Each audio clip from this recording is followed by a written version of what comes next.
کسی نے سلطان محمود غزنوی سے یہ بات کہی، اللہ اکبر، کہ آپ کا نالائق بھتیجا میرے گھر میں گھس آتا ہے۔ یہ بات کسی بڑھیا نے کہی حضرت سلطان غزنوی سے کہ آپ کا نالائق بھتیجا میرے گھر میں گھس آتا ہے اور میری بیٹی جوان ہے، بس اس کے آگے میں کچھ نہیں کہنا چاہتی۔ تو حضرت نے فرمایا کہ جب وہ بدبخت دوبارہ تمہارے گھر میں آئے تو مجھے فوری اطلاع کر دینا، اور اپنا خصوصی کوئی کوڈ ورڈ دیا کہ جب اس کے ساتھ تو آئے گی تجھے کوئی میرے تک پہنچنے میں رکاوٹ نہیں بنے گا، تو پھر میں انصاف کے تقاضے پورے کروں گا۔ 2-3 دن گزرے، بڑھیا آ گئی، رات کا موقع تھا، سلطان اٹھا، تلوار لی اور ساتھ چل پڑا۔ بڑھیا کے گھر میں داخل ہوا، داخل ہوتے اس نے کہا کہ چراغ گل کر دیا جائے۔ چراغ گل کر دیا گیا تو اس نے جا کے اس نوجوان کی گردن کاٹ دی۔ پھر اس کے بعد اس نے کہا کہ مجھے پانی دیا جائے۔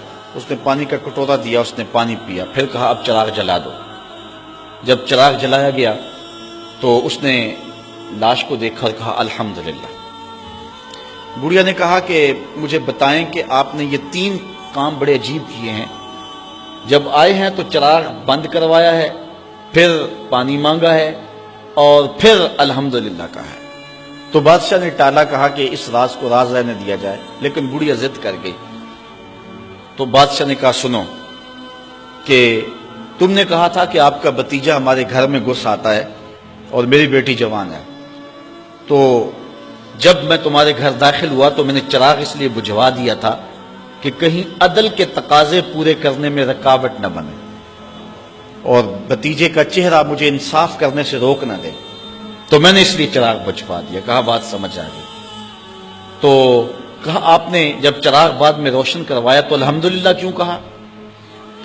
کہا کہ میں اس دن سے پریشان تھا کہ میرا خون اتنا گندا ہو گیا کہ بادشاہ کا بھتیجا ہو کے ایک بڑھیا کے گھر میں جا کے یوں زیادتی اور ظلم کرتا ہے، لیکن جب چراغ جلا روشن ہوا تو وہ میرا بھتیجا نہیں تھا، وہ کوئی اور تھا، صرف ہمارا نام استعمال کرتا ہے۔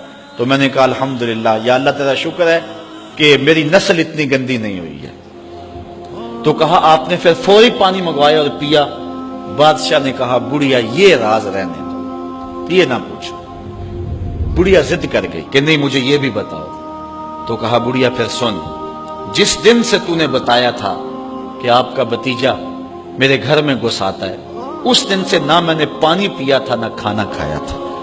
میں نے کہا تھا جب تک ظالم کو کیفر کردار تک نہیں پہنچا دیتا اتنی دیر تک نہ کھانا کھاؤں گا نہ پانی پیوں گا۔